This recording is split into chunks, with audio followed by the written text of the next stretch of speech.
tukwaniriza nate era olunaku olwaleero okubanga otwegasseeko ku programu eno eya Perception. Nze Grand Abbot Dawesti Zulu okusinzira wano mu Kizungu Makindye okubanga tubatuusaako obubaka buno oba essomo lino ku programu eno eya Perception. Njagala kusooka kutuusaawo obubaka buno ti ebadde nkola programu ya Perception buli lunaku olwokuna okubanga tusoma African spirituality era ogenda kuva mu mbeera lwakuba tetugenda kumusoma olwaleero ti Omulangira Kisekwa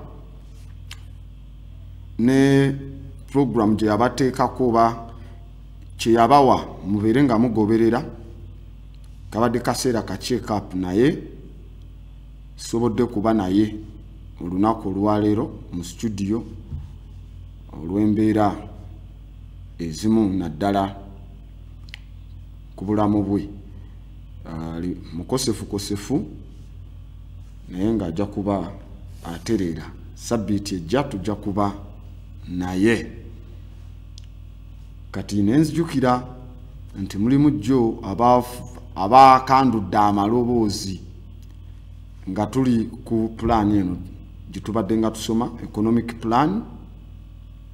Kati kino kitundu kya kusatu mbadde jjo nakibasuubiza nti nja kireeta ku Mande nga manyi olwaleero tugenda kusoma spirituality naye embeera bwetambudde kirabika katusooke tukwasaganye this economic plan yonna tugimale tulyoke tugende mu birala kuba n'ebirala tubisomyeko. Mbadde sisomesezzaako nnyo ku nsonga zino ku economic plan ebiseera ebisinga mbadde nga tugenda mu nsonga ndala buli wamu tukoonawo nga bw'omanyi program ya Perception nti tusoma buli we twetaaga era tukoona buli we tugenda. Now njagala kubeera nga nteekawo embeera ya a view from the bridge, okulabira nga ndabira ku lutindo. Manyi olutindo luno bw'olubeerako olaba enjawuka na eno n'eno bano balina ki bano kiki kye batalina bano babaaki bali babaaki kyekyatuuka ku bano kyekyatuuka ku bali ebyo byonna tuba tulina okubyogera era nagamba weesibanga bbiri kasita obanga ojja mu programu eno ya Perception Grand Abbot tapologizing ndi wamputtu bwe tutuuka ku programu zino ebitukwatako mbeerera ddala wamputtu kubanga nze mba njagala kyogera nga nze nga bwe nakifomulate nze nga bwe nakirowoozezza singa gwe bw'okyagala. So nabagamba I'm not here to be your friend. Siri kubeera mukwano gwammwe weno program ya Perception and kati saagala nti lwakuba njagala kuba mukwano gwo ndikanjogere ebyo mukwano gwange byayagala. No, never. That is called the art of the commonplace. So kati I don't deal with the art of the commonplace. Nga tuli messed up mu mbeera eri bwetyo nga ba economic vampires, economic hitmen bali mu kubeeyagalirako we batyo nga you are applying cheap thinking economics strategies nga to oli ku mukululo ogugenda okuleka obwavu eri abazzukulu eri abaana no. We can't be friends kubanga you know. Anyway, let me phrase these statements very well. Whomsoever controls the volume of money in any country is absolute master of all industry and commerce. Okay, and when you realize that the entire system is very easily controlled, one way or another, by a few powerful men and women at the top, you will not have to be told how periods of inflation and depression originate. Nziddemu statement yeyo. Whomsoever controls the volume of money in any country is absolute master. Oyo yenna a controllinga obungi bw'essente mu ggwanga ye master ataliko kwebuuza olw'ebintu byonna makolero n'ebyobusuubuzi. Era kasitovayo n'okitegeera nti system yonna bagicontrollinga.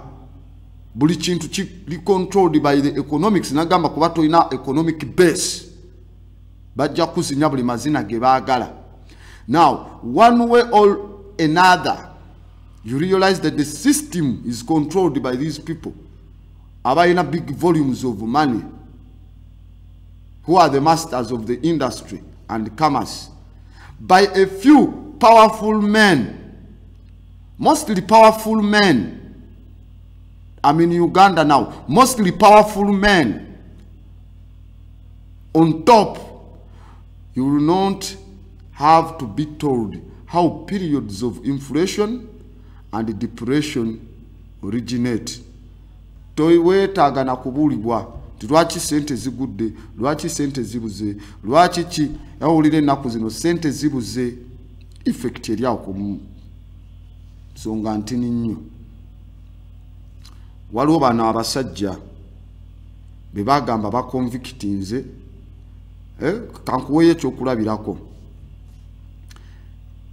Abba sente mu public office, mu ba civil servants ab'eggwanga erya Uganda, abbye sente kati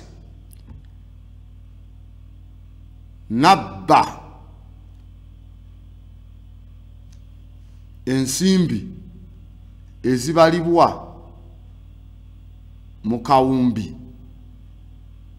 Kale abbye obuwumbi 10 obw'olwaleero. Oba anyway, simply let's go this way. Manyi mutegeera nnyo dola mu economics ajabalema. Eyabba sente ezibalibwamu obukadde 10 obwa dola mu mwaka gwa 2011 awo ne azibye mu mwaka gwa 2018 ani abasinga kuba eyazibba mu 2011 nona azibye 2018 ziba katugende mu bitongole ezibuze netulira yunura yakola ensobe muzino zine za gondi zabulira bweziti NSSF za sente ezo zemuzenga mu babba mwagali mu office gakondo mwe sente zo mu musolo nti wa 2011 nga yabba the same number ne figures zezimu nti nzibiye obukadde 10 obwa dola ne baddamu ne bagamba nabbye kati obukadde 10 obwa dola eyabba mu 2011 aba yabba sente nyingi okusinga abbye obukadde 10 mu kaseera kano obwa dola. Roundabout statement yo tetugitegera bulungi. Kyengezaako kugamba nti whomsoever controls the volume of money in any country is the absolute master of all industry and commerce. And when you realize that the entire system is easily controlled, one way or another, by a few powerful men at the top, you will not have to be told how periods of inflation and depression originate. Statement erabike kulemye okudigestinga. Nti mu mwaka gwa 2011 eyabba sente ezo nga za bukadde 10 nazibye kati obwa 2011 sente ze yaba yabba sente nyingi mu ggwanga kubanga dola ali egenda ne mu 10,400 kati eri mu 13,000 wokyusa ezaaluli n'ozizza mu za Uganda ne kati n'ozizza mu za Uganda ezaaluli ziba nnyingi osinga zino. Okitegeera?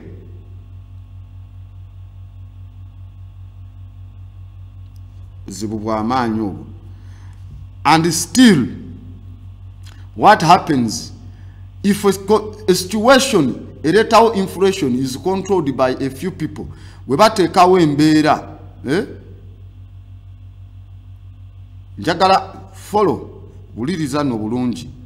We bateekawo embeera ebiseera ebimu, katugambe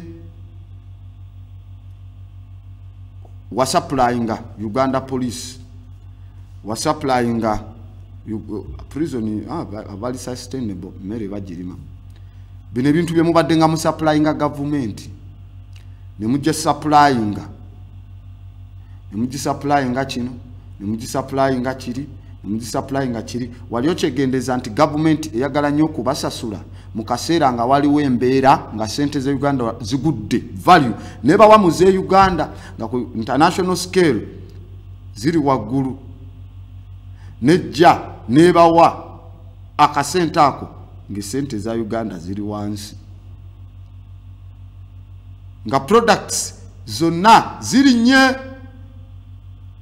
Kati ne mubeera nga products ze mwetaaga oggula ejjako tax ate mungi nnyo, nga amafuta tegali nnye, ageze ennyonyi ne tikiti teziri nnye zireeta products ezo, wabula mu kuyingira wano ne bazitakisinga nnyo ne bakulaga nti biri nnye, nga tebakusasudde ku bbeeyi gwe wasupplyingira nga price yali ate endala. Nkitegeera? That's how they control the inflation and depression. Why? Katika tumanye ensonga eno, black people, by failing to prepare, you are preparing to fail. Runabout statement jiddemu. Kasita olemererwa okwetegeka, oli mu kwetegeka kulemererwa. Simple. By failing to prepare, you are preparing to fail. Kati mu perception, we are not preparing to fail. We are preparing to succeed. Because when you do the things in the present that you can see, you are shaping the future that you are yet to see. Period. Kasitotandika okukola ebintu mu kaseera kano byolabako, oli mu kutegeka biseera bijja byogenda okubanga okola ki, olabako n'ogamba ekyo nakikola mu kaseera kali, ekyo nakikola kyovula abakubuuza biki byolagayo byokoze mu mwaka nga toyina, because you are failing to prepare. Because by failing to prepare, you are preparing to fail. Kubanga okwolesebwa okulungi nga kuwerekeddwa plan ezo ensufu ennungi kikuwa okuwulira okwenjawulo mu kwekiririzaamu n'amaanyi agago nga ssekinnoomu.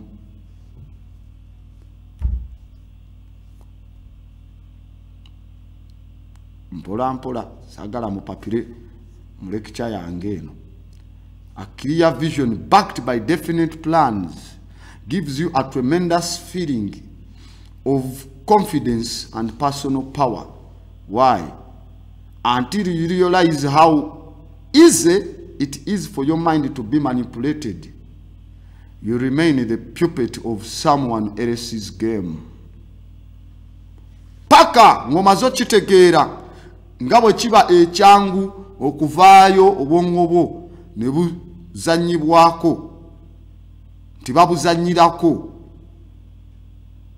Bw'otakimanya ekyo nti bazannyira ku bwongo eno ne bwe bati, ogenda kusigala puppet, muntu akozesebwa mu muzannyo gw'omuntu omulala. Nkitegeera? Situation eno katuji tulina embeera y'emisolo gye bateekawo. Embeera y'emisolo eno Now let me phrase it, let me put it like this. Kirabika ona picking ensonga. No nation, you can repeat after me. No nation has ever taxed itself into prosperity. Do you pick that point? Jiddemu mugambe teriyo gwanga lyali lyetaddeko musolo ne lyetwala mu nkulaakulana. Ojja gamba nedda eri nga bakulaakulana nga bagugira bwe gati bagugira. Never. No nation has ever taxed itself into prosperity. Granda okitegeeza the prosperity golaba mu mawanga gogoyita gakuledda. For example, otaddewo United States of America, tekawo Bungereza, tekawo Belgium, tekawo Spain, tekawo Portugal, genda gambe zonga nga taxinze mu prosperity. No, because you don't know.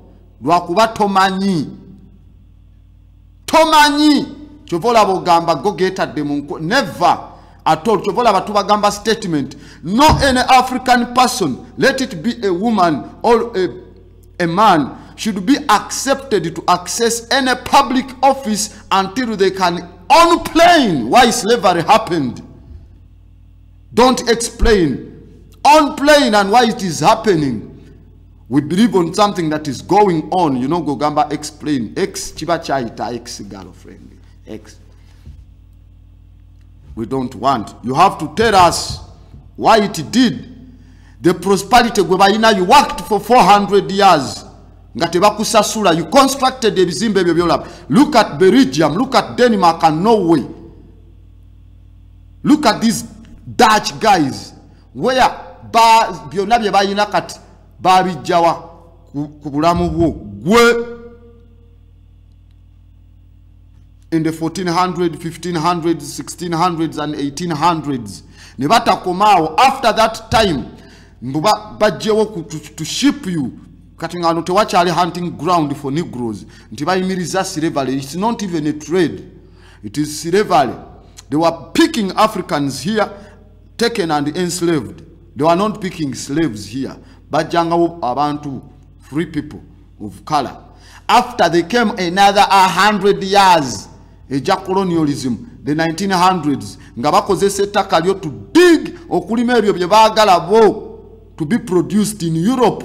Ne bateekawo embeera nti omulimisa yabagamba mulina olima kino, mulina lima kino, using your soil, intoxicating it with all of those deadly fertilizers.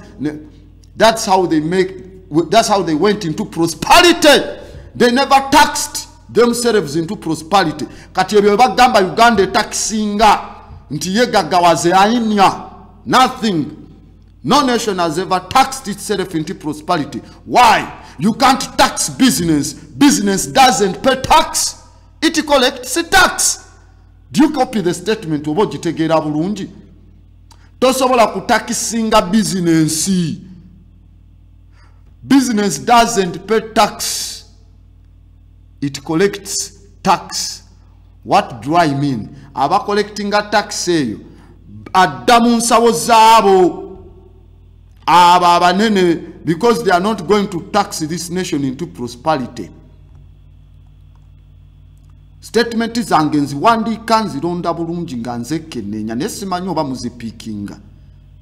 Nkugambye until you realize how easily it is for your mind to be manipulated, you remain the puppet of someone else's game. Okitegeera? And by failing to prepare, you are preparing to fail. Ngenda in order. Kati bw'obanga olemeddwa grasping ekisoose togenda kutegeera. Okitegedde kati n'ekyo kimanyi, no nation has ever taxed itself into prosperity. You can't tax business. Nedda. Business doesn't pay tax. It collects tax. okitegeera waba bulungi buli wotandika n'ogamba nti ntaddewo business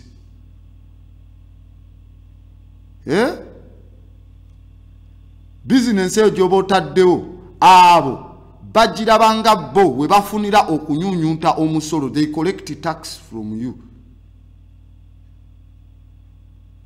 They don't tax business. You can't, because it doesn't pay tax. It collects tax. Buli kyogula buli kyoyingiza we kibanga kiri imported nga kiyingira wano bagenda kijjako omusolo. They are going to collect tax from it. Ukiteke mu kazimbe, they will come and collect tax. Kwekyo commodity gy'oleese, not a business. Commodity gy'oleese. Okay, Grandabout, don't tell me what you value. Njagala okibabuuze. Okay? Gwoba oyagala kumanya kino. Don't tell me what you value. Show me your budget and I will tell you what you value. Statement. Point. Abalina obwongo obunafuuha. Ebintu bino nga biyinza okubalema okutegeera. Era nteesa mwandinoonyeza channel endala ze mulaba. Bw'oba olabanga togenda bitegeera. Nonye walala. Go on Terry Live Visions zikwanguyize okuprocessinga mwagala nnyo okulaba ebibangwira to interpret clearly. You don't want bino bibasoomooza eby'obwongo, no, because you are programmed to be cheap thinkers. Mwagala ebyo ng'oluyimba mwenna mumanyi oluyimba ne kikwanguyira obudde bwo ne bugenda naye n'oluyimba tuyimba lulala. Lyrics nkambwe kati inoziwuliriza nkugambye, don't tell me what you value, show me your budget and I will tell you what you value. Okay, because no nation has ever taxed itself into prosperity. Jetwatandikiddawo nga tudda kweno statement. You can't tax a business. Business doesn't pay tax, it collects tax or taxes. Nenkugamba still tongamba kikigwe kyowa value kyobalirira ekyamaanyi. Just in the gap budget yo nja kubulira ekyo kyokola ki kyo valuing. For example, Uganda values Eurocentric military defense. They don't value the well-being y'abantu. No, budget basinga teeka mu magye kugula ennyonyi zange mwazirabye agamafumu ge mulabye ne batandika okumanipulatinga nti ebyokwerinda bigenda wamu n'enkulaakulana nti we invite you to Somalia, you begin a coffee. I've invited you in Somalia, you begin a coffee plantation there. Olabe, if the Al-Shabaab, they don't attack the coffee. No, they attack those people who are, in fact, they are all bosses of the same white empire, created by the same countries to cause turmoil. If that Singazunguzungu disease tell you, they wouldn't be there. Singane Uganda majega yote gali yo. So I'm telling you, don't tell me what you value, show me your budget. Kati yebe byolowooza amalwaliro, health y'abantu, education y'abantu, tunulira ku budget y'eggwanga olabe we basinga okuteeka esente. Now you just know you have no value. It is only the Eurocentric military defense that has a value. If we had the spiritual army wano, singebyo we don't need. You don't need. If you have a spiritual army, whoever would come to attack the country agwira we dalunga yakayingira. You don't need to do much. Mchitegera nagamba ne bayingira nti bekwesewa ne mubasindikira na muzinda olokola batentu kibazigamba you are under arrest ne combat bazeyambulamu n'ebimundu ebyo ne babisuula ne baddukirawo bunyonyi bwabwe ne mubuwanuzayo laddu. But munange, what they value in Uganda is a Eurocentric military defense. Period. Totally. So, you know what's truly weird about any financial crisis. You know what's truly weird about any financial crisis? Yeah? Do you really? What made it up? Currency, money, finance, they are all social inventions. Picking up bulungi. You know what is truly weird about any financial crisis? Omanyi ekiri weird kumberera gatuli mu financial crisis sente zibuze ezikoze ekitezina. Do you know anything? Because we made it up. We made it up a financial crisis. You made it up. Why? Because currency, money, finance, they are all social inventions. Okay? Luachi. Because when the sun comes up in the morning, it is shining on the same physical landscape, and all the atoms are in place. Point ogitegera. Omusana wiguvayo kumacha guvayo ne gwakayakana ku kifo kyekimu gwe ogwafunye okwaka kw'omusana nga jjo nga luli emyaka n'oluberera era atoms ezibeerawo zisigala zezimu awo mutaka hydrogen aliwo asigala yoyo wabayo graphite asigala yoyo ne electronic configuration numbers tezichuka ngabwe ziri na ye crisis eziriwo financial crisis kitegeza we made them up kubanga ensimbi ebye finance ebye ntambula bye enfuna they have been created by people. Social amnesia and social invasions. Why? The man tugamba how can I phrase it? The man whose whole life is spent in performing a few simple operations.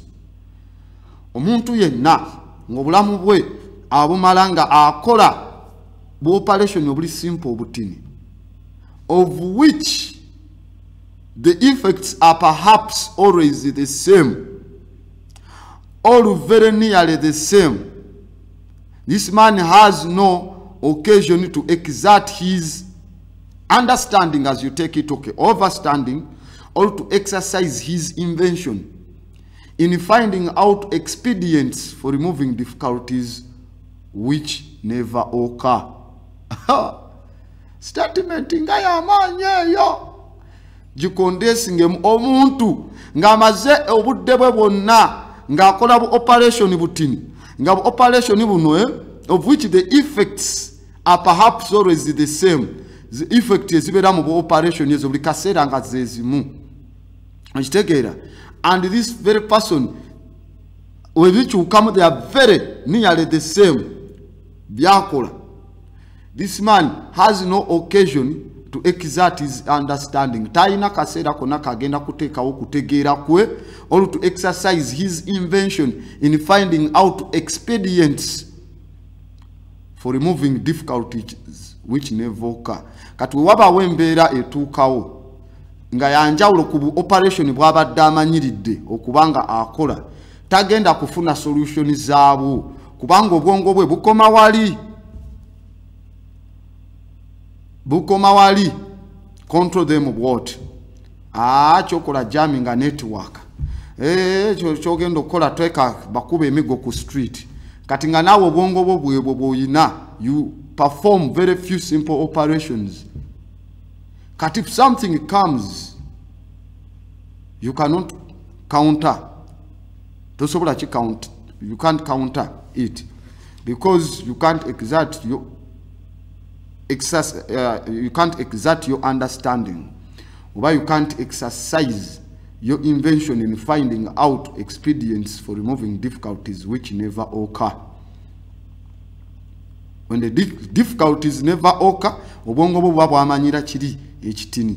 So kati wano kiba kigenda kufuukira ekizibu gambe baba. That's why we muvaayo ne mugamba government yetuyambe. ekyo ekigambo we kiva tegenda kuyamba ebbanga lyonna kubanga teyetakisinga kugenda mu bugagga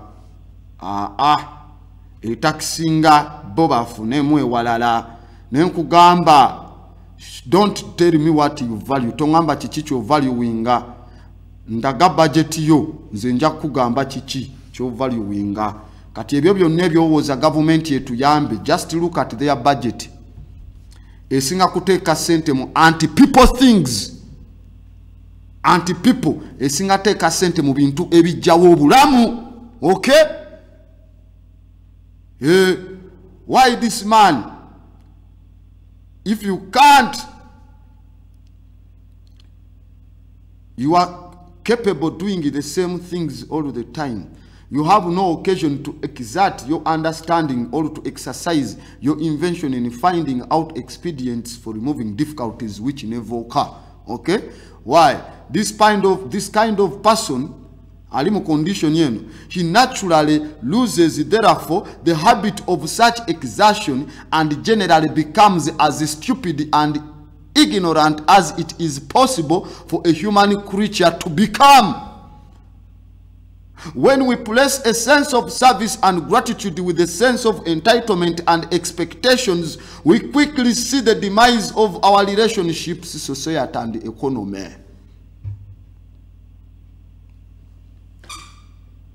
Rwanda boti lwaki okukozesa nnyo mulimu abo abeefuula nti Oluganda tetulutegeera abalala ne baŋŋamba oli tribalistic lwaki program ogikola mu lulimi lugumu n'olulala nedda kati wano katugambe mwafunako mwayiga oluzungu si mwasoma mwayiga okwogera oluzungu kati nange kangendeeyo kuba abasinga mostly mu abagamba tuli mu middle class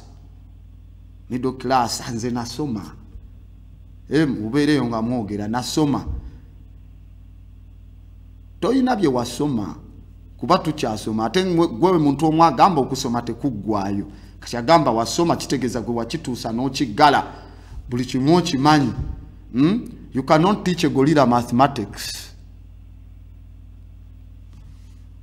So because if you lose ngobadde oli used katudemu statement eyo ngeri ogitegeere bulungi that person whose whole life is spent in performing a few simple operations of which the effects are perhaps always the same or very nearly the same has no occasion to exert his understanding or to exercise his invention in finding out expedients for removing difficulties which never occur. This person naturally loses therefore the habit of such exertion and generally becomes as stupid and ignorant as it is possible for a human creature to become. Why? Because when we replace a sense of service and gratitude with a sense of entitlement and expectations, we quickly see the demise of our relationships, society, and economy. Statement here itegeza ki bwe tuvaayo ne tulipressinga engeri gye tulina a sense of service ze tulina okuwa abantu, ze tulina okuwa abaana baffe, bakyala baffe, bataata baffe, bakojjaffe, basengaffe, we tuli pressinga services ezo sense yokuba nti jjajjange nina omukolera kino jjajja kino n'okusanyuka okwokusanyusa nti nina okolera kino jjajjange kuba yankolera kiri, mama wange nina omukolera kino, taata wange nina omukolera kino. Wabula we repress those services and gratitude ne tuteekawo sense of entitlement and expectation. Entitlement eyo nze ayina sente mu kika mulinde gundi ye mugagga yabajja. Oh, you want entitlements and expectations. Bwe ntuuka nze gwe balina okuwa akatebe akana mu maaso nze otuzi otwokya balina n'okunteerako oyina ebyo bwe nzijja balina okugira baggalewo ekkubo nze president nze ki nze buli kimu oyagala bampaane bandabe bansuute. What happens? We quickly see the demise of our relationships, society, and the economy. Mwe muva abo abasiranya bizinensi z'abantu, mwe muva abo agenda nakuyitira abakesisiye mujje mu mukwate wali wali kubanga tokyafuna that entitlement and expectation buli omwalina buli omwali bulungi kasito repressing ngoyagala entitlement and expectations gwe goyagala buli kaseera gwe baba batuukirako buli kaseera gwe baba batuukirako tulabira ddala okukka mu society zaffe n'economy kubanga twagamba kande emu webe ina light ngendala tezirina esobola okukoleza kande endala ekitangala ne kyongera okuba ekingi naye oyagala kubeera kande eyo yokemu nga gye balina okweguya baneeka ngendeko mu kisenge mpa kando buli kimu ggwe tekiba kituufu. Why?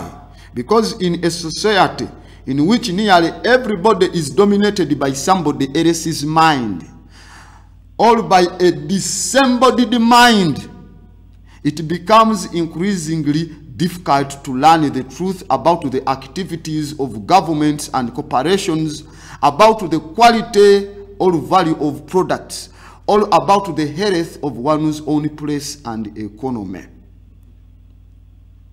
Tuliko economic plan part 3 je bigenda okweyongera bigenda mu maaso eyo bibange bikalubamu naye tebikaluba. Just sit, watch, listen, take notes, verify for yourself. Akitegeero manyi tutera ebiseera okugamba the truth, it doesn't need any introduction. When it's time, it is time. So nkugambye mu society mbosanga nga kumpi buli omu ali dominated nga waliwo kibasinga oba kibalina nga balina endowooza y'omuntu omulala, Eurocentric mindset, NRM government mindset, military mindset, buli kimu oyogerako bajja kuleeta emmamba bajja ku. So in that society, when everybody's mind is dominated by someone else and all by a disembodied mind, mentally ill mindsets nga zeziriwo, kifuukira ddala ekizibu okuyiga amazima agakwasaganya ku bikolwa by'amagavumenti, ebitongole ebyo by'owulira insurance companies and ebirala, those are corporations. Ababagamba we are in corporate class. Kizibu nnyo okumanya ku quality ne value ey'ebintu ebifulumizibwa oba products ze bakuwa ne services oba ne ku bulamu obw'ekifo kyonna ekyo ky'olimu ne economy ebyenfuna ebiriwo. Lwaki? In such a society also our private economies will depend less and less upon the private ownership of real usable property and more up property that is institutional and abstract beyond individual control, such as money, insurance, policies, certificates of deposits, stocks and shares. Nagamba toyina economics gwe wasoma kati oli wano mu kusoma economics. Oli mu kusoma, this is the economic plan. African over Euro, that Eurocentric stuff no more. Tuli mu kubala kati okitegere. Kugambe mu society bwetu nga the Twitter private companies nga ziriwo katini nnyo kumbeere yokubanga they depend less ku private ownership of real.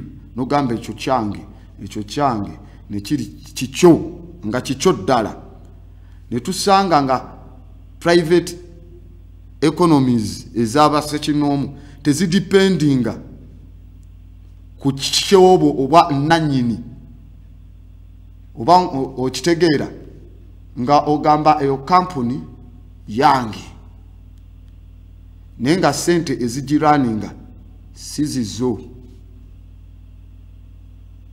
Oli yabbe zatema ngalo na azisiza mugwe. Tubiwulira wano e Kampala ebyo bizimbe mubiraba birina bannannyini byo. Waliwo omukulu omugwe baŋŋamba azimbye ebizimbe okwetooloola awo Nakivubo.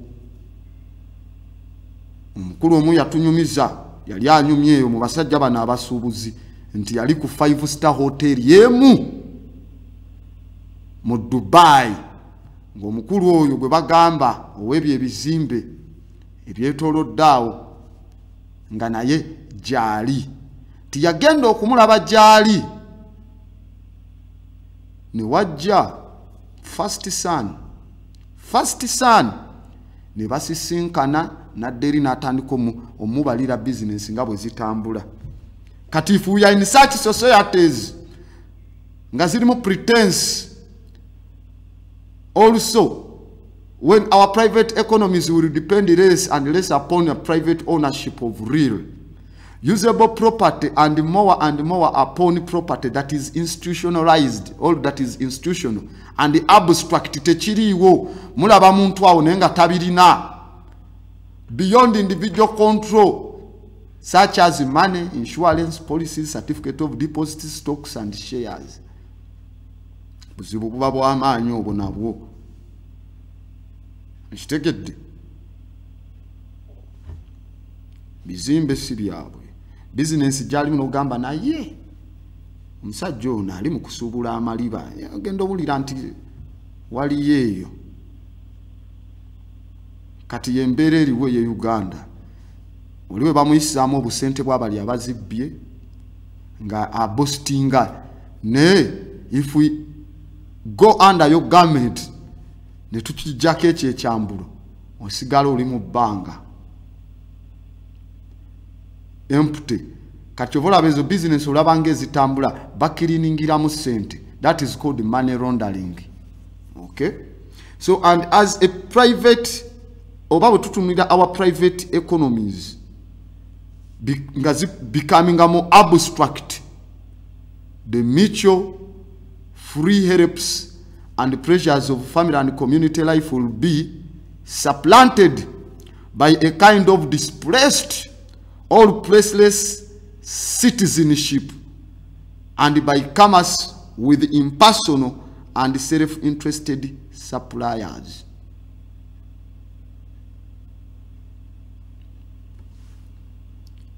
Wawulira ettaka eryo ng'olirina mu kibuga olina olizimbako ekizimbe kya pulaani bweti ne bweti ne bweti lizimbe tukyagala mu myaka 2 nga kisituse oba si kyekyo KCCA egenda litwala. Kitegeeza ki bo abayinawo ababbi ate ze bakugjeemu ggwe bagenda kuteekawo ki bukampuni obuwola bagambe nti bawolera ku bbeeyi nti oba osobola okuzimbawo awo kwekyo ekizimbe baani bogendo kipangisaamu kuba sente zogendo kiteekamu abantu bali mu kudduka kufuluma kuba wala tebikyapangisisibwa. Okitegedde kati ekizimbe ekyo nga woosinze ate kyozimba omala okizimba n'obusente bw'obulala baddemu ate nakyo bakitwale kyekyo nagamba abavubuka eno plan ya abavubuka nagamba katutandikire ku kale 45 okudda wansi abalala abali waggulu eyo mutandiko muvene ku TV eno kubanga plan eno temugenda giteeka mu nkola obudde mwabusumagiriramu mu kaseera ako. Kati that community if our private economies become more abstract business ya gundi alimu boti ono yamusizaamu sente the mutual free help says so called government handshakes n'obulala ne pressures eza family and community life zijja kubeera supplanted by a kind of displaced or placeless citizenship. Temuyina abo musobola kugira business si ekizimbe kyogamba kyozimba si kikyo n'enju gyogira mulimu akuyisaamu just togenda kulenga foundation egenda kuba eggulu foundation n'abalala kwe bajja otambulira. kizibu. Why? Thus, although we are not slaves in name, do you follow? Newankubadde tetuli baddu mu linnya.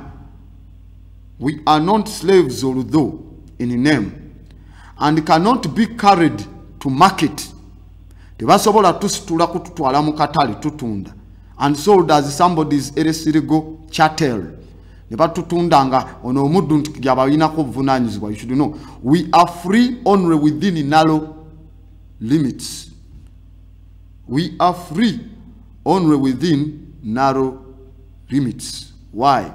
For all our talk about liberation and personal autonomy, there are few choices that we are free to make. What would be the point, for example, if a majority of our people decided to be self-employed?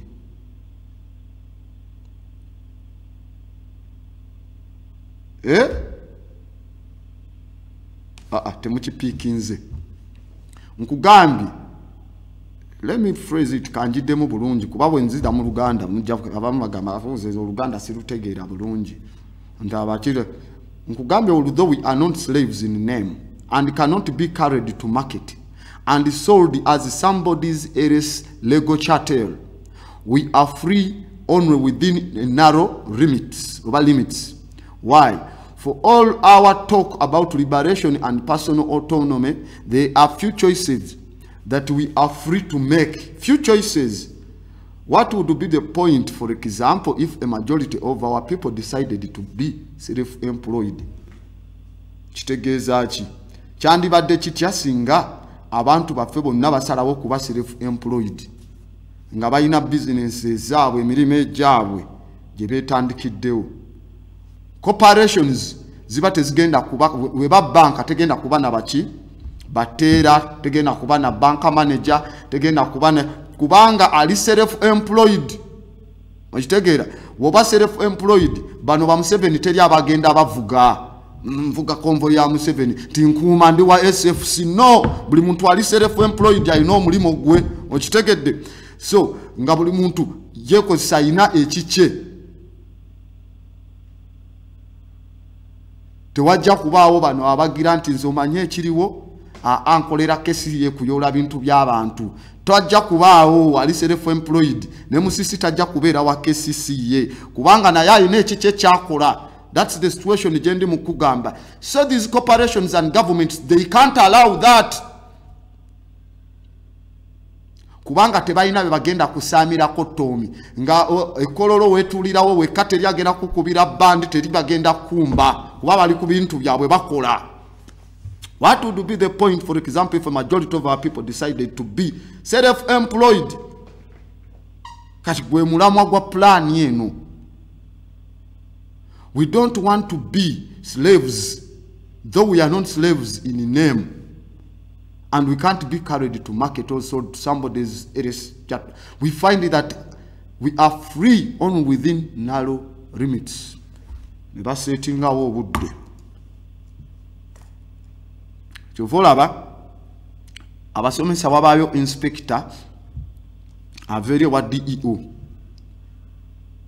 Inspector n'ayitamu mu masomero bwe basanga Headmaster nga tannatuuka buba buzibu bwa amaanyi. Baluwa azifuna ayinza n'okukolebwa transfer bagamba agenze kunywa agenze Headmaster oyo tabeerabeera ku ssomero. So Headmaster oba omusomesa abaana sawa olina okukwata abaana late. Nakitegeeza you have to be earlier than bo. Then secondly, bwe bakuba akadde change of lesson omusomesa agamba owese siti avuddemu kangende nze waki owa science nsomese ayingira deciding on his own. He's only free within narrow limits. He becomes a slave to serve bana tasomesa for only the free will. Wabano chat emulaga ayina okukola lesson scheme aje ayingiremu. Headmaster amubuza lwaki abaana bagwa ekibalo, lwaki bagitaka n'ow'ekibalo tumukyuse tuleete omulala. You are moving on somebody's orders.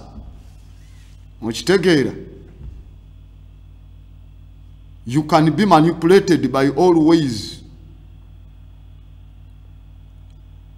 Inspector webawulira nti inspector atandise okulambula amasomero ma district yomanyi kyekiddako lwojjayo eri essuuti yo headmaster olabikeko bulungi ku ssomero naye nga toyagala gikaddiya kuba tolina zigula ndala. Inspector akusanga oba DEO akusange ku ssomero nga oli bulungi there. So the slave master would become the DEO. Kati ate IGG naye wajjo bayitamu bali ne bakola ki ne basatira. So you are only free only within narrow limits. Kati you can soma ofuna omulimu ogwo to remain a slave oba you do what? Osome to become self-employed. The great enemy of freedom is the alignment of political power with wealth. That's now the problem. Kugambye the greatest enemy of freedom is the alignment of political power with wealth. Kasitotandika kwalaininga amaanyi obuyinza bw'ebyobufuzi n'obugagga awo tewajja kubaawo mirembe. Beetaaga kyabo tuteekeyo deployinga bawe sente kale the money zibawe sente zo muzikwate, but you have to have the plan eno gye tuli mu kusoma. Trouble political power with the wealth. Why? Because this alignment destroys the commonwealth, that is the natural wealth of localities and the local economies of households, neighborhood and community, and so destroys the democracy of which the commonwealth is the foundation and the practical means. So, do we have the commonwealth? One, no. Tell you, because what? There is political power aligned with wealth. Kati now awutewaliwo freedom, tewasobola abawo economic freedom. Buli kyonna ekibaawo it's totally garbage. Not something, manyaye ekintu kino. I would lay even odds that between the people following us and the people hunting us, we've become the city's principal means of employment.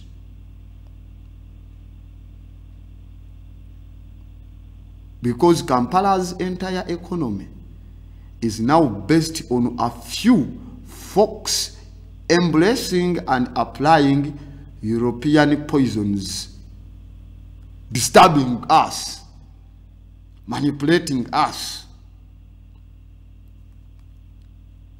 Kitegera tufuuse the principal means is andibadde za employment mu kibuga. Ntegeeza ki nti omusolo gwo guyina gwe guwadde bali omulimu, ate abalyako ku ssente ezo abatajja na mu office kola babeera babatoolera kaawo. So you have become ofuuse ennimiro mwe bajja obuzzi. Bateekawo butesi kigambo, bateekawo kigambo ne kikujjamu ssente. Kigambo kiteekebwawo na mbeera kuba bakyeyisa buyisa ne kikujjamu ne babooke. So unless commitment is made, there are only promises and hopes but no plans. Ebyo bye bagamba tugenda girawo biti, those are empty promises and hopes but no plans.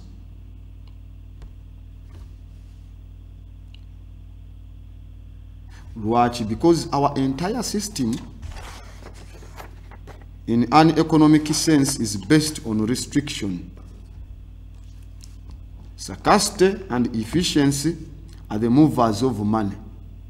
The more there is of any resource, the less you can change for it. The more problems there are, the more opportunities there are to make money.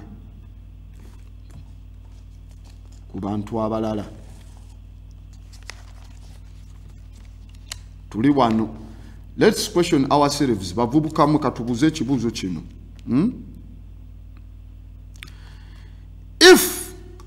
The average black youth, average Ugandan black youth business, average Ugandan black youth, omuvubuko yali awo mu average, simugagga simutali bubi nyota, business ye tesobola kufuna capital okwepresentinga okuvaayo nga epresentinga nga kyekifaananyi ekipresentinga black population kyokka nga ate abalala bo they have the capital to do. The average Ugandan black youth business can't even get the capital to present itself to present the black population, yet other people get the capital to do. Now, omuntu yandiyagadde obuuza ekibuuzo kino. How can all these poor immigrants, how can all these poor immigrants, okay? Igi the Somalis, the Congolese, the Southern Sudanese, the Indians come to this country and have all of this capital?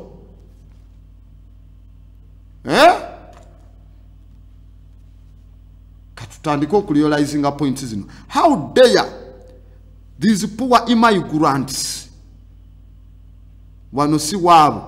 they are running away from Somalia, they come here. The Congolese, Baliwanu, all those immigrants, the Southern Sudanese, Baliwanu, the Indians, they come to this country and have all of this capital. Capital boba mujawa. Bwebabera naye gwe wawano nga tomulina. Nga they are poor immigrants, batasa naba tosobola na kupangisa na bonju. Bwebajjawa na Basomali na Southern enju ne ziri nnya. Where do they get these businesses abo ziriwa? But they have the capital. Sometimes we have batandise. Nagamba wobera India okutwala mu Uganda kibanga mentality y'abano gye mulina nti okufuna sente olina kugenda mu America. Nabo obanga omusumuludde ku muguwa okujja Uganda oba omuyambi omujja mu nnaku y'ebbombe najja wano n'aba ne capital gwe gye bazze okujja ezo sente you don't have any.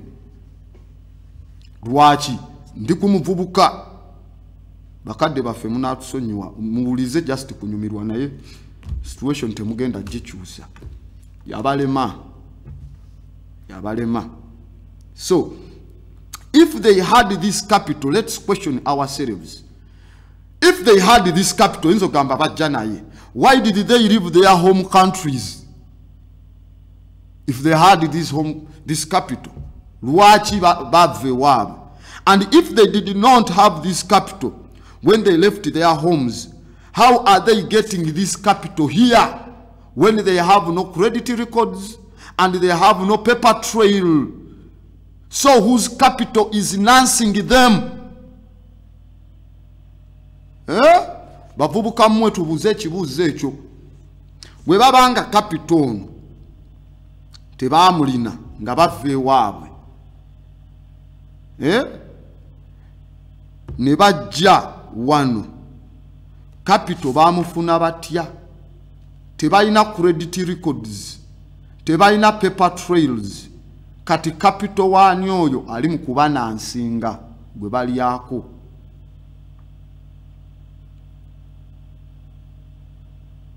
Ekitegeera gwe weewunye banka eziri eno olowooza n'eri ewaabwe zonna gye ziri. Kitegeera tugambe bonna balina zi visa card oba basooka kugulawo dollar accounts nga tebanajja wano. Tebalina paper kubanga bwe baba nga business balina capital mungi basinzeeyo ki okubawa sente ezo ng'omusingo nti bajja guzzaayo gwe omusingo gwo bo baba bagugjeewa nga n'ensisi yaabwe. Njagala okibuuze. So, and I think if we begin to look into that question, we will begin to get to the bottom of what is going on in the Ugandan youth community and Uganda at large community. Chovola bavayo ne babala GDP sikkiriziganya nabo. Kuba babala GDP babaliramu ne sente zabo. Bano bayindi bano bachi bano basomali bano.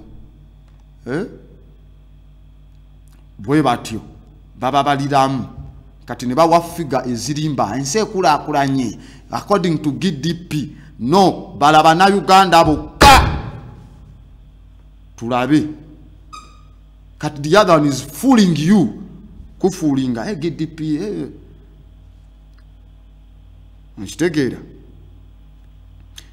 Naddala abavubuka the ruling party eri mu buyinza kati it owes us a debt.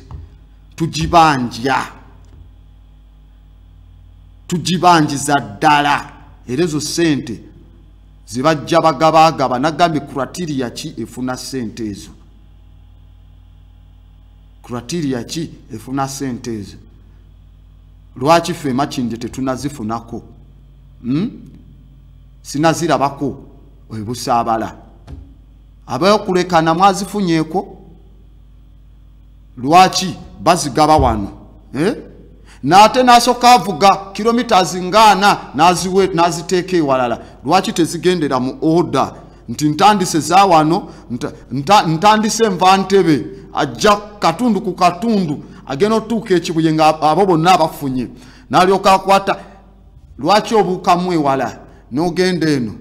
N'obuukamu ewala n'ogenda eno. Kazigende ne synchronized manner. Tumanye nti zonna ffenna batwagaliza kimu katufune lumu. Abalala mwe mwebuuze mwakola ki gavumenti? Tofunangako wadde ku sente ya gavumenti. N'owulira nti bazigaba zitambula eyo. Gwe wakola ki? Kyenkugambye bavubuka, this ruling party, it owes us a debt. Because if the youth make up to 72% of the eligible voters, and if the NRM claims it won by 60.75%, the majority of the votes were ours. Yeyembera je tunoteka. We batugamba nti kuba abavubuka Electoral Commission we balondera ngegamba nti ebitundu 7 abaliligable okulonda baligable voters bali bavubuka mu myaka ejo. Kati wekibange ekibina ekiri mu Ntebe kigamba kyawangula n'obutundu 6 n'obutundu 75 kitegeeza obululu obusinga bwali bwaffe.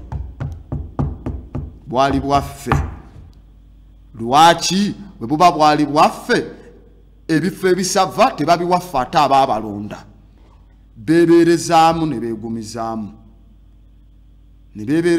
beegumizaamu oli ne bamuwa ekifo n'awummula. They are beyond the retirement age. Civil servant wabantu emyaka giribwe gitukwalina olitayalingira. Lwaki oli alitayalinga ate ne muddamu ne mumuzza yasinga okumanya? Lwakuba nti akalulu ke babba kali akasemoogerere kuba tebabba ka Museveni bali tebamuwadde semoogerere ak'ekinaana. Ono n'agenda n'alwanirira akalulu kali akabbibwa neta takamuddizanga. Kati waliwo omukulu yali mu gavumenti y'Obote, abali mu gavumenti ezalina okugira Obote, nti ye yavaayo n'ayogera lumwe n'agamba bannange nze akalulu kyemanyi aba UPC twakabba. Olw'okulangirira ekyo nti twakabba kwaliko ekibonerezo nga basiba nti myaka 5 teri alina kwogera ku byakalulu ako ak'ekinaana.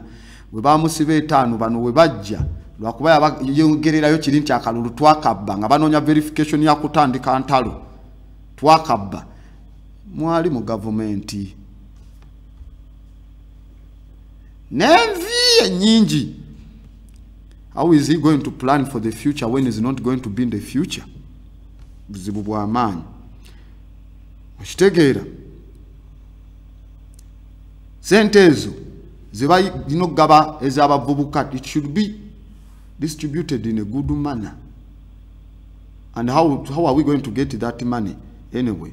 Kubanzijukira at his victory press conference in Rwachitula, the president confirmed to us that he had already put on table 245 billion shillings at the youth fund. Where is the plan? Ya fund yenu. There is no economic plan. There is no economic plan. Eriwo. Because I told you this time we had to condition what to do, and that we do not need our political mediators abajira mu funds zaffe.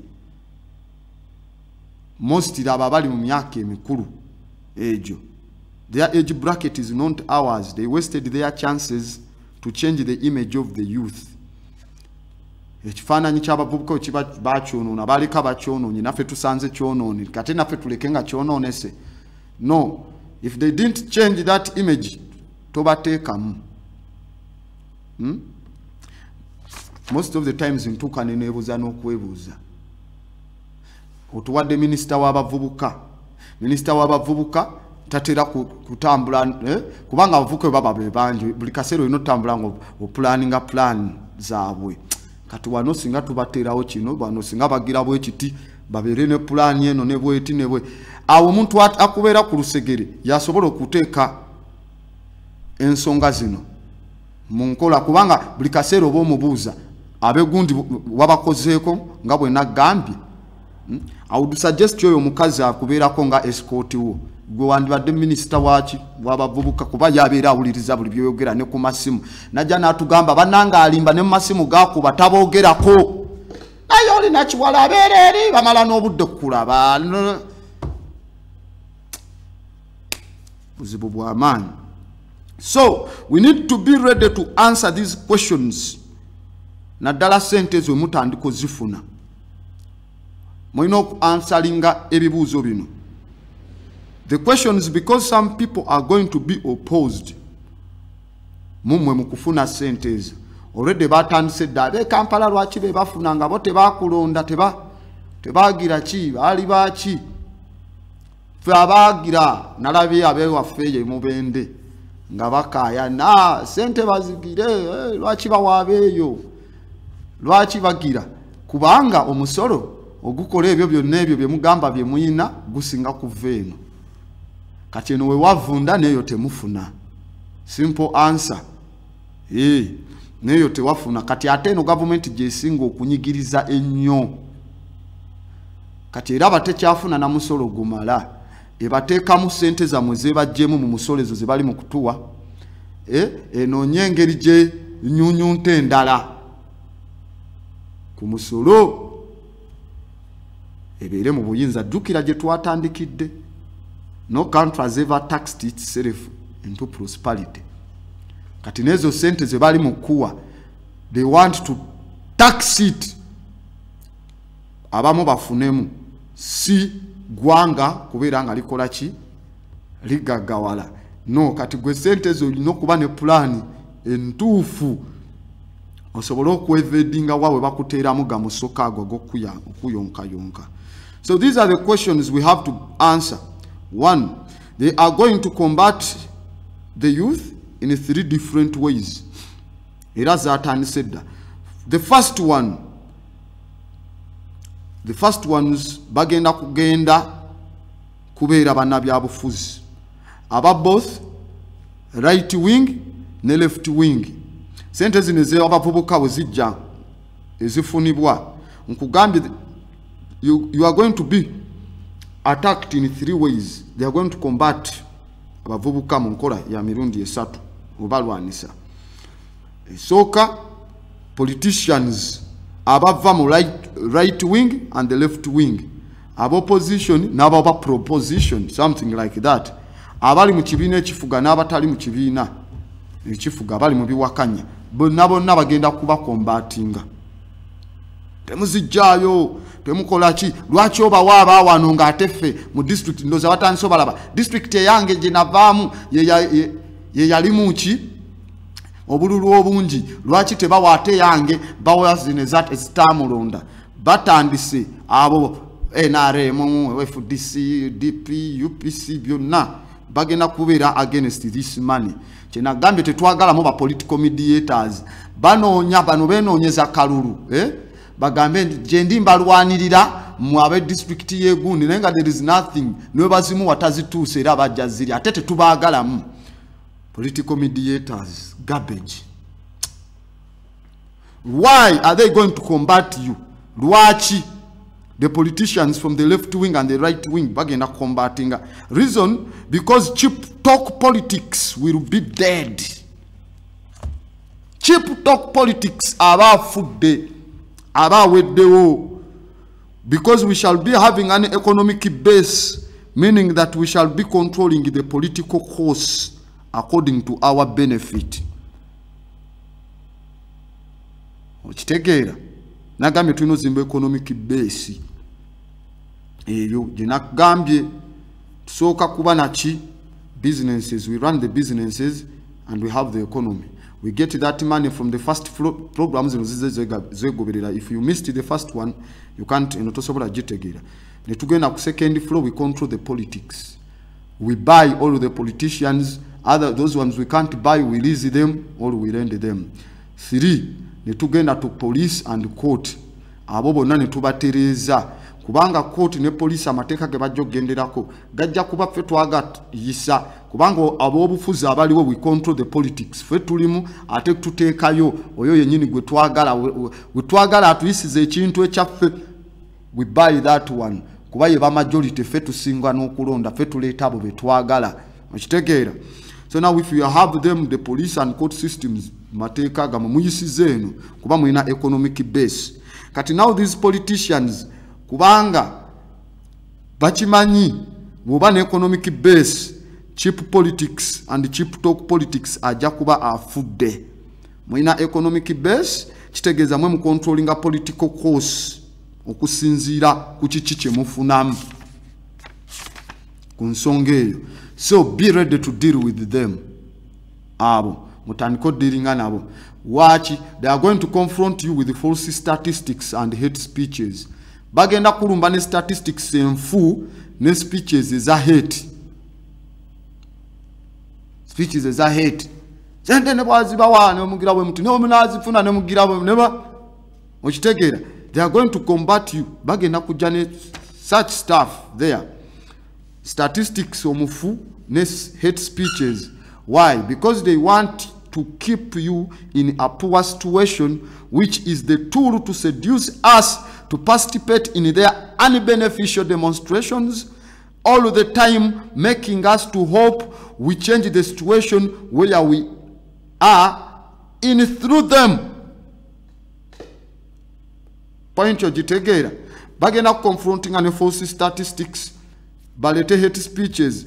Kubanga bagala kukuma mu mbeera eyo ey'obwavu embi. Kubanga kyekyokulwanisa kyabwe okutuseducing otusikiriza okwenyigira mu kwegunga kwabwe kwe tutafunamu tekutuzimbira economic base mu kaseera konna nga batufuula okuba nti tulowooza nti tulina okukyusa embeera nga tuyita mu bo, that if it's not through them you cannot change the situation. Those are the politicians. Chenagambie, if they align political power with the wealth, to have our freedom, they can't be any economics. Atambulira, which take. So why? Through them. Remember, when we jam demonstration, you back them up by getting money. Yeah? Nemwe kalakasa nti yakulembeddemu naye nga mwe you are the force behind yakozesa mu as the tools nga ye bamukubira nga bamuyita ku State House ekiro nga bamutemera ekikapu ky'ensimbi mu abakubiddwa abalinye mu ye tebamukuba bubinga mmwe emiggo abagize ne mugwa mu bisooto ofumitiddwa agasumaali aga Kampala City Kasasiro sokodi KCCA ofunye tetenansi ofunye ki yenga afuna ekiro akoma kuyuga yugamu nagamba mwegendereza abo banabyabufu babereyo mu KCCA ne bamanya nti akatale kegundi bagenda kamenya nga bwe bakina mu pulaani bona akimanya nti bagenda kola ki kamenya kati olw'okubuukinga akalulu ajja nga wabulayo ebbanga bagenda atera okukamenya wabulayo nga aba wiiki nga ziizo n'ajja n'abagamba akatale kaffe kalina osigalawo kuba mwe tukolera emirimu era tetujja kkiriza kamenya tetujja kukola ki n'abeerawo awo n'alya ne mu katale mutonninyira ne mugamba ya enkya we bajja okkamenya ajja bamaze kamenya kola komenti obuzibu bwa gavumenti abantu bano twagamba bati naye nga mu katale omwo bagenda okusolooza omusaala gwe babongeze b'omusaala kati wana abakubamu kali akabagamba ne bambi yajja n'atulwanirira era yayogera n'agira naye munnanga abasajja bano ebintu byagira wa talina bye yaboogerera. That is cheap talk. Bonasiga nagambye they can manipulate your mind. They can manipulate your mind. You shall always keep playing somebody else's game.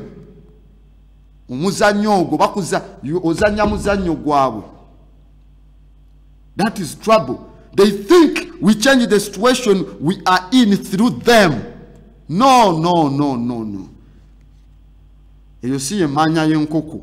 Why? Because you cannot change the situation before you change yourself. You are the one in the shoes. Gwali mungato. Tosobola kuchusa situation. Nga gwetosose kwechusa. The situation has to change after building an economic base. Nkugambye foundation yesokera ddala. Ewasigadde, they will be doing what you want, not doing what they want. Okitegeera. Nagambye next time tebaddamu kugamba go and vote. Vote for what? What are you voting for?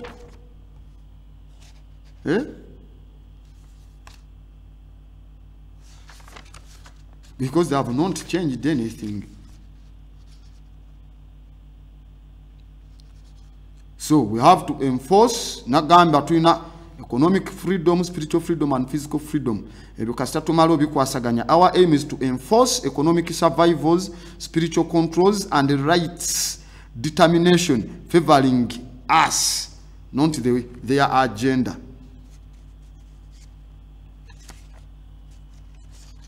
So, be ready to deal with them. A group wesoka. Second group, join up dealing nayo. It's another group of people you have to deal with. Beba bavubuka, some youth infused with fear. Abavubuka abamu mubavubuka banaffe abalinamu kyetuyita fear. Linaga false evidence appearing real. Lwaki? They will begin to scare you from not getting the money mubaddenga mubalaba. Omuzizi azimbya twe. They will begin to scare you from not getting that money. You have to deal naba abavubuka. Temugenda temuzijjayo we munazijjayo. Mujaba mutukoze eki. Things like you'll be arrested ezo sente. Once you lose that money bagenda kubasiba. But remember, I told you we have to practice group economics. We're about practicing a group economics. These ones bano. Abaleta mostly they are aspirants. Abagala okujja okwesimbawo mu biseera ebijja. Kati bagala nnyo to appear before the cameras okuteka all these kind of talks until they are paving way okujja okufuna omulimo gw'ebyobufuzi. They are taking politics as a job. So be ready to deal with those ones. In fact, when they come up with words like, so you are the ones who betrayed us in the elections. When a change comes, you will see. Ebigambo ngebyo. Tubalabye mwe mulya, mwalidde, kale. Enchuka bwe najja mujja kulaba. Tell them that is garbage. Remember, I told you, if you practice group economics, you are practicing group politics. After establishing a political and economic base on the first floor, you use that money, you take it on the second floor to control politics. ekitegeza change tejja kujja kubanga mwe mujja ba mu controlling politics muteekayo oyo ali in favor on your principles and practices. Kati abo what they are speaking about is garbage. Oba mumfunye group endala je tulina okudiringa nayo, you have to be ready to deal with. This group is that of the so-called activists. Fetulwanirire eddembe ly'abavubuka. Those activists who are above your age bracket. Let me be specific.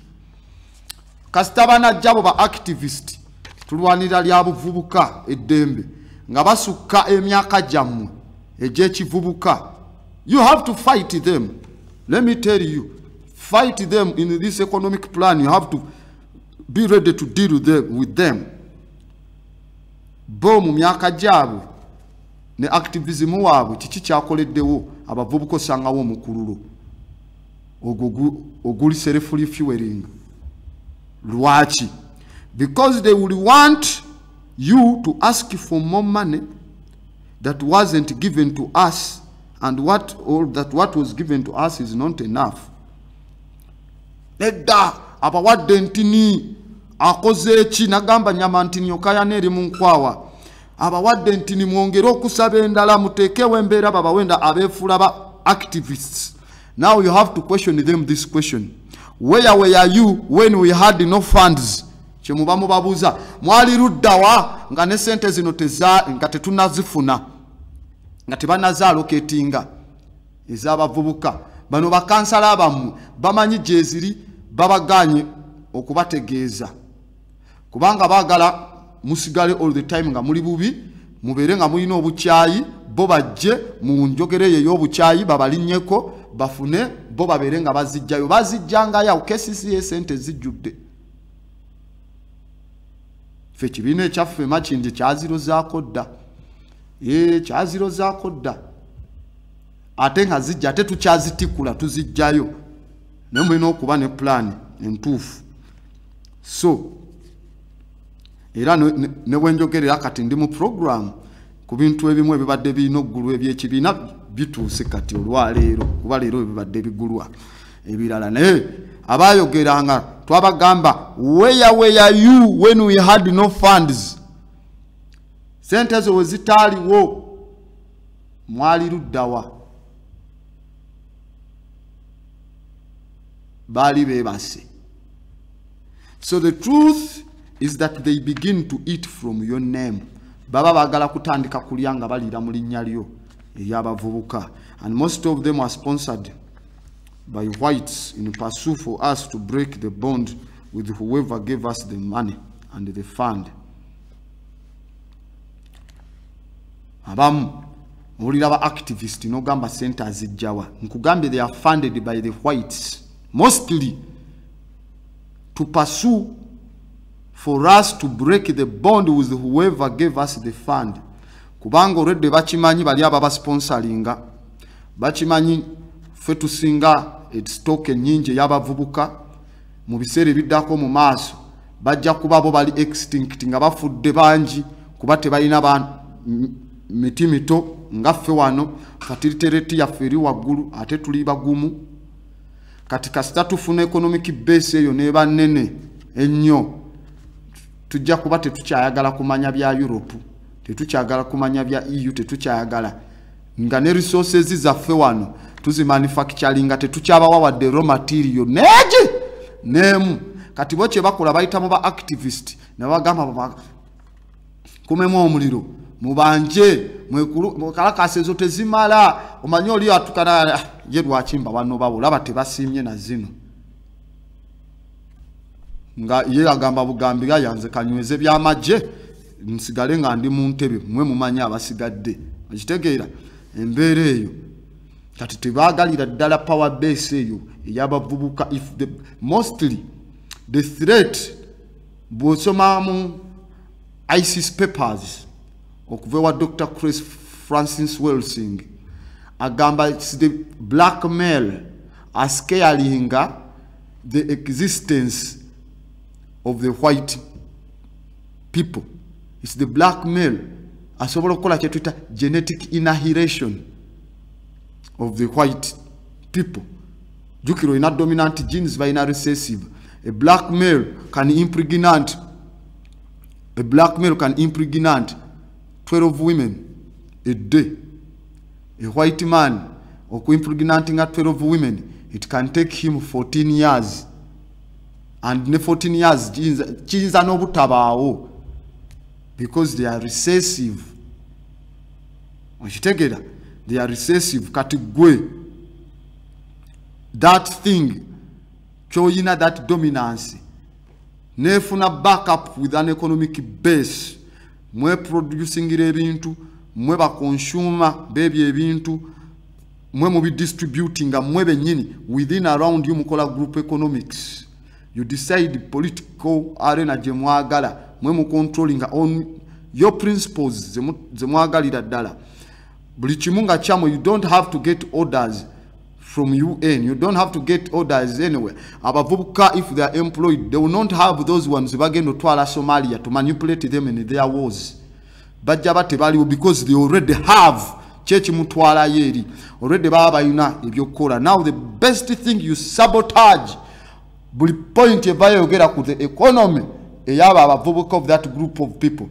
You are going to get activists, corrupt them with the devil's mirror, so-called dollar. Bakumemu abavubuka, so that the plan doesn't come out to work.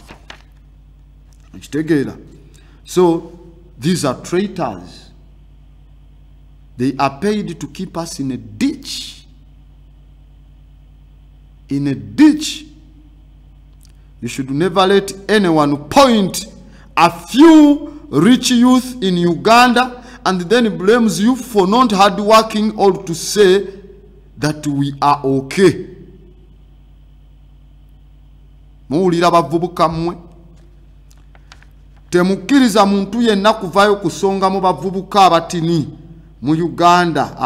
Abagagga, they are rich but they are not wealthy.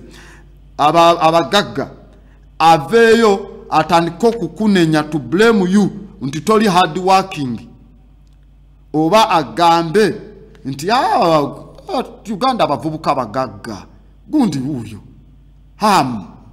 gundi wuyo nagambye n'okugamba nga tusoma wali eri emabega byembadde nkutegeeza.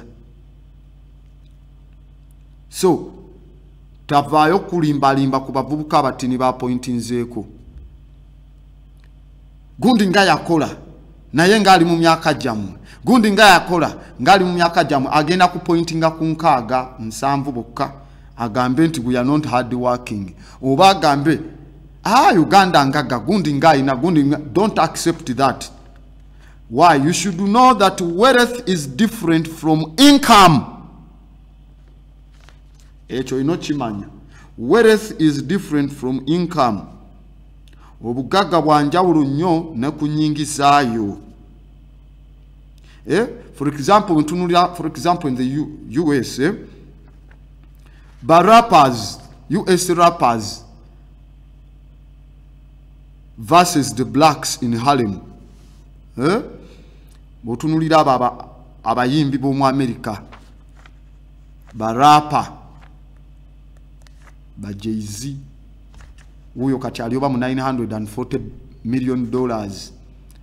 Oyo bani ba Diddy, Date Money, oli Sean Carter, Sean Combs, ojo tunulire bano ba Mr. Officer Kirosi bani.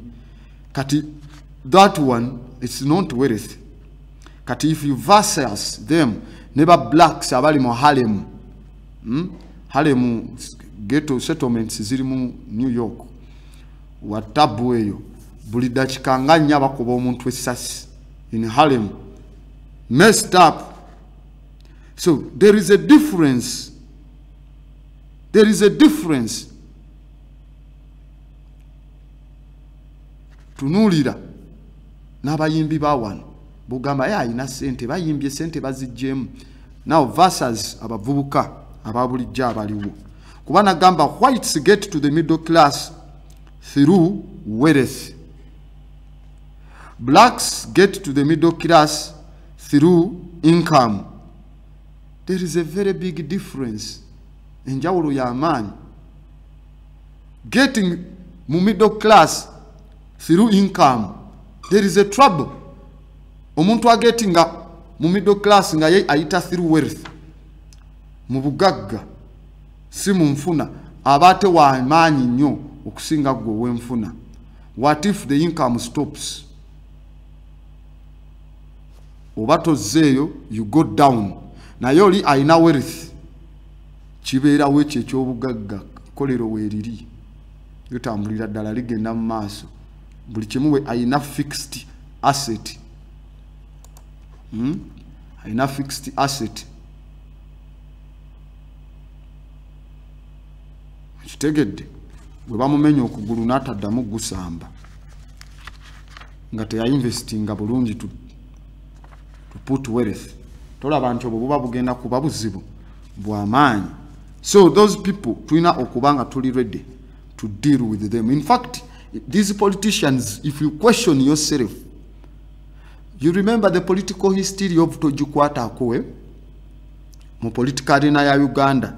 Ba MPs bonna ne ba ministers baweebwa toto saamu ya milioni 29 mbu as a fund bajje ba consultinge okuva eri bana Uganda ku nsonga zaabwe za age limit oba biru bajijjawo obesigalewo. Ne tutandika okwebuuza ebibuuzo. Njagala olabe gwe sente ze bagamba engeri gye muzifunamu. Question yourself ebibuuzo webiti. Did they receive that money in hard cash? Oba bazidepositinga ku accounts zaabwe? Question number 1. 2. Mubibabuuzanga nga bazzo bagamba muleme kwata sente fund. Do the MPs hold payment accounts in a specific bankable name?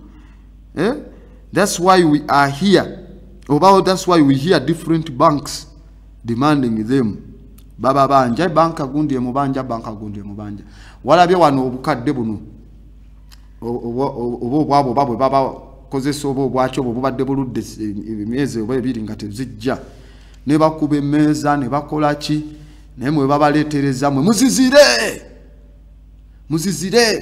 Sente za Museveni temuzikwata, sente za government temuzikwata. N'omugamba nawe omusaala togukwata. Lwaki ogukwata nga guva mu government? Nkugambye abo bonna don't include that garbage of those politicians when you are constructing an economic base. Don't.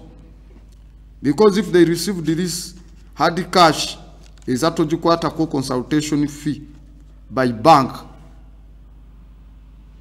the amount would not remain as stable. 29 millions. We baba basi batera mu bank baba gamba million 29. We muba mu withdrawing atezi. Kuba ko bank charges ekitegeza tezasigala million 29. Reason because banks is charging differently ku withdraws. If parliament was to deposit ezo million zaabwe za 29 buli MP's account kugamba bandi badde beetagayo sente ndala ezeetaaga okuba nga bakola ki bayisa okola withdraw. Baba bagamba million za 29 buli omu kitegeeza balina okuba nga bateekayo endala withdraw kuba obo ngambye 29 kiringa nga ngambye mobile money ngenda kuwa emitwalo 2 onsasulire omwana wange fees bosindikira ddala emitwalo 2 bwoti bwe mbanzi jayo tezisigala mitwalo 2 ekitegeeza fees abatajjudde kati awo ezayita okuteekayo wali eri nga ba withdrawing ezo tetwazimanya. Fraud.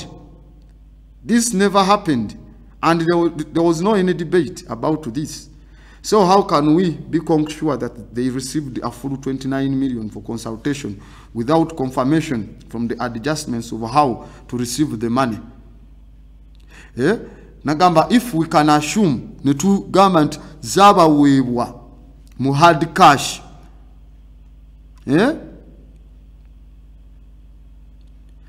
katugambe zaba wewa mu hard cash, if it was given them, if we assume kuberi tulabye nti ni bank abazitadde kale ku account zaabwe was withdrawing ate zisigala 29 ziba tezikyawera tetwabawulira nga babanja nga temutaddeko za withdraw. Then secondly, bwe baba katugambe bazifuna mu hard cash abo ba MP abatugamba nti they returned the fund back to government. Why did they even accept to receive it? Twazizizaayo lwaki bakkiriza zireceiving. Bwe baba bazibatera ku bank accounts zaabwe lwaki tebacomplaining nga teziweze nakuwera kuba za withdraw tebazitaddeeko. They would not receive withdraw any funds they oppose, and that means there would not be returning back a fund.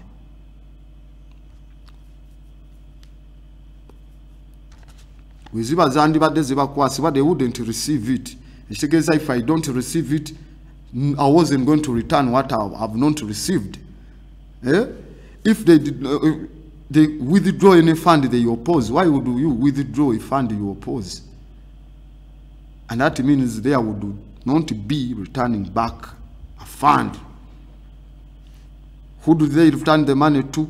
And how did the money get in cash to return it to the unseen persons or whatsoever? Babazi kwasanga bani abo mu parliament.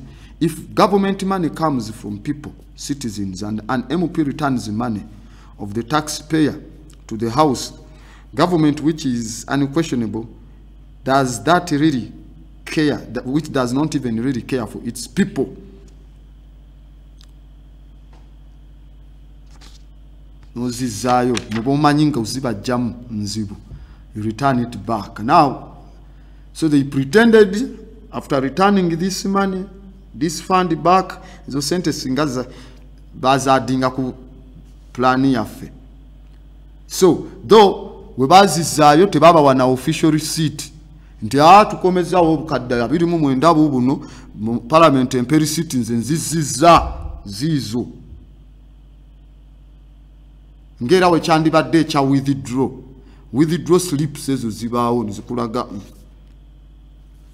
ne deposit slips zibaako ne bazitulaga nti twaziba depositing idde. None. No, nothing about that. No debate. Nothing about it. It went untaxed, unknown, unreasonable, forced, directed, passed, and romanticized. Sentezo zebazayo, what is the fate of it? Parliament has not asked. The fate of the money they brought back. These MPs, now they have repped other ideas. Ezokweyongeza emisaala, ezokweyongeza okukola ki n'ebirala. Naye welfare y'omutuuze owe Uganda teriiwo. Teriiwo. And I pity you. We have value to trust them. Buzibu bwa maanyi. Okay, we need to construct these structures. One, division of economic planning and development. Division ya economic planning ne development eina okubanga gwe musingi oguli na kaweefube ali organized nennono okusosinga oba a principal source eya support and promotion of the most important activities ezetagisibwa mu baddugavu naddala abavubuka. Guiding principle eina okubanga eri promoted promoting a community enterprises era eja kubanga eri cooperatively owned and controlled by the people of that community, the youth, and that each enterprise be under highly trained management and competent service personnel. Okay, now we are going to see how the plan works. Nengo budde bwo bugenzi. Plan ekyali mpanvu. Tulina okusoma a view from the bridge bulungi nnyo. So, division eya economic planning and development erina okubaamu departments. Omuli Department of Promotion of Community Cooperative Enterprises yesooka. Wansi waayo enokubaayo ne points lwaki Department of Promotion of Community and Comparative Enterprises mu department eya Division of Economic Planning and Development. 1. To conduct a survey to determine what the people want and need. 2. Soundness of project. 3. ways and means of community financing and securing trained personnel and management. Kubanga the community enterprise would be nationwide and well owned and operated by the people in various towns and cities, would operate as a nationwide chain of stores, markets for mass buying power and distribution. Kino kitegeeza nti the system, whether the enterprises are food markets, shoe stores, department stores, or any other undertaking which can be developed as a chain of stores, of over stores. That's now department A. So say department B, Wansiwa Division of Economic Planning and Development. Department B, enokuba the Department of Finance, Banking and Credit Union. Wachi tujirina enokuba nebigendererwa bibiri. 1. For promoting a consortium of banks operated by members of the youth community and the expansion of financing and banking system. These would be branches of a central national youth bank of the organization, economic plan. 2. Credit unions for individual assistance and building and loan services, primarily for communities without needed building and loan services for blacks. Department C, Jetuita Institute of Technology and Personnel Training. Yeba yetaga lwaki kubanga eno eja kuba a key program ya movement eno eya economic plan yaba vubuka. Why? For while it would engage in the training of expert technicians for the various fields of operation under this plan. A principal objective ejokwetaga okuba with some kind of creative expertise required for large-scale manufacturing operations, shoe manufacturing, men, women, children's clothes, hats, underwear, canning, frozen foods, furniture, mattress making, and other products. Personnel training section, section, ejakubanga ina importance ya man beyond the ordinary, because blacks are generally still quicker and more polite when serving other people. Their attitude towards members of their own race is one of indifference and often insulting. Buzibu bwa amanyi, personnel training section eno kubanga ya mugaso nnyo, kubanga abavubuka oba abafirika they are generally still quicker, mwangu wa nnyo ate mubera polite nga muserving aba white people. Kyokka bwe kituuka ku baddugavu bannammwe ne mubeera ate nga mubalaba bubi, temuba serving bulungi, you don't have social esteem. Kati eno department ya personnel training wejja okubanga ekolera black buy on black. Tewali kugula ku mulala, sell to your own people. Waba ayagala mukubyemu price, you double the price ng'obaguza.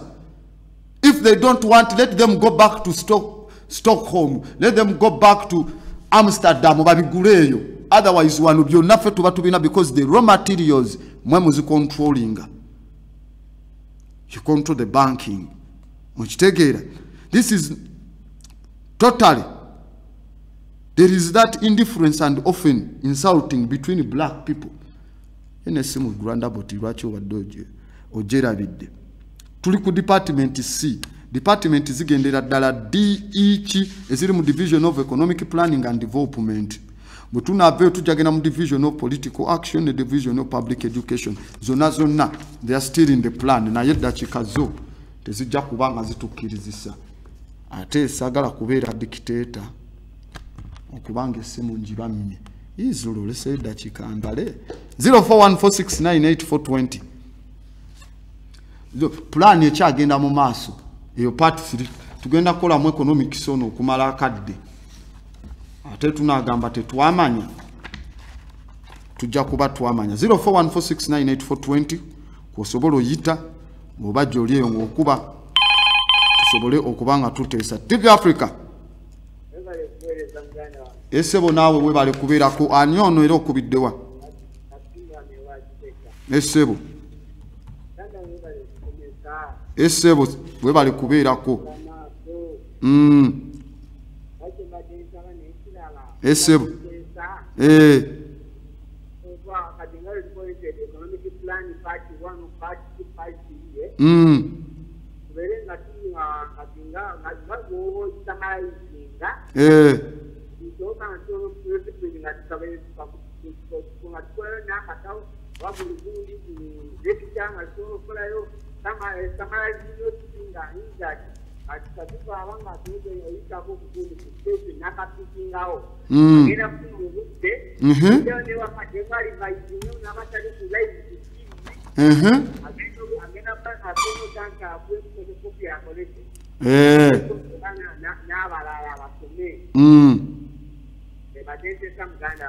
webale kuteesa Katumba plani eyo ntuufu nnyo abekiseka batulabire twetaaga okuba obutabo mu plani eno asobola okukafuna n'akasoma kituufu yabadde Katumba okakwata n'okafuna n'ogenda n'otula n'okasoma n'olaba economic plan eno nga bwegenda okola ki otambula aba message banaye sijja kusobola bafuna ekyo mukimanye mukube bukubi sijaze dakiika ntini TV Africa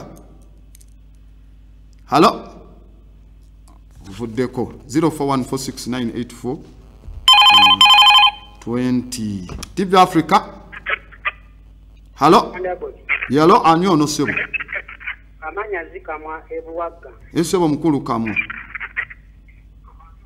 sebo kulanda esebo kyengamba webali nnyo kyotukoledde byonna olina akantu kogambye nti do you know what's really true weird about a financial crisis akantu ako kankutenyera okasamalizire bulungi n'otulaga buli kimu nga ekitambula then wagambye no nation has ever taxed itself into prosperity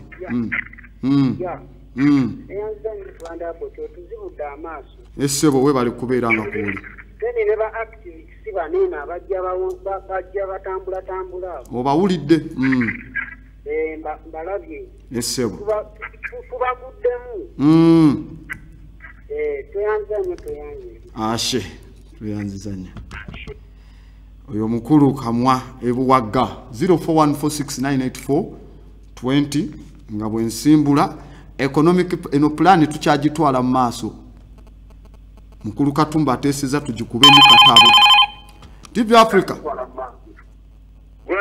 yalo sebani ono okubiddewa Sentongo emukono esebo mukulu Sentongo kakati tuka kubya politics wanda akuti kugamba nfuno okutta okulonda okuddako tuyinza okwesanga tulina option bbiri eya minisita Bobi Wine that is ngaze ne gavumenti eriko kiraba kati mu butuufu tugenda kukola kikubanga kiraba kubeera wetuwa Bobi Wine wetume amutajjamu ssente okulaba nga akola kingaanja so kire era tuwaliwo tukogaa tetulina muntu gwe tulaba mpu tujjamu akolere ffe abaddukamu tetumulaba anti kati yeri department eyokusooka okwesomesa tubeeremu ne serefu waffe tuyingire ekintu nga tukiyingidde nga tulina base esobola kati ebyo ebireeta obuzibu tetulina economic base kyova olaba bano abazungu bagula bapoliticiani baffe ne batandika bapampalinga babayisizeewo bye baagala kati katusooke tuzimbe economic plan buli kimu nga tukirina decision zijjanga kuba zaffe awo budde tugenda bukwasa muganda wange kale mukulu wange Sentongo mukono we bali kubeerako ku TV ashe Sentongo sebo oyabadde Sentongo obudde nga butugira tuyinogira kale katufune abasembayo okuba esimu ku 0414698420 nsobola okubanga tusimula TV Africa esebo mukulu kato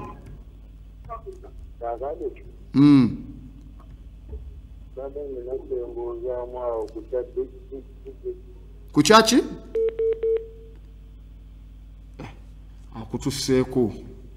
Akutuseeko tusobodde bulira kyabuuza. TV Africa. Hello? Ani ono okubiddewa? Esebo mukulu Kamoga.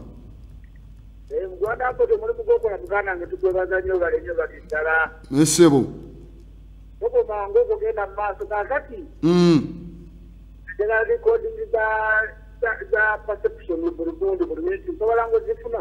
Yes, jeziriano ku TV Africa. Ojanga ne flash kubanga ziba heavy. Mu kizungu makindi ekizungu waggulu ku nsozi. Nsozi lwa ddungu. Ashe. Oyo mukulu Kamoga enatete dakiika zo ziringa ezituweddeko. Obadde ku program emanyikiddwa nga Perception, obadde ne Grand Abbott da West Zulu. Tojanga okwo economic plan yaffe ekyagenda mu maaso tugenda gisoma mu maaso, then tujja kujja n'eri ya medical ojja giraba ojja kwewuunya nenga byonna tulina okubikola kubanga bisoboka for the greatest good of Africa. A is for Africa and Africa for Africans, and Africa belongs to the Africans. Ashe.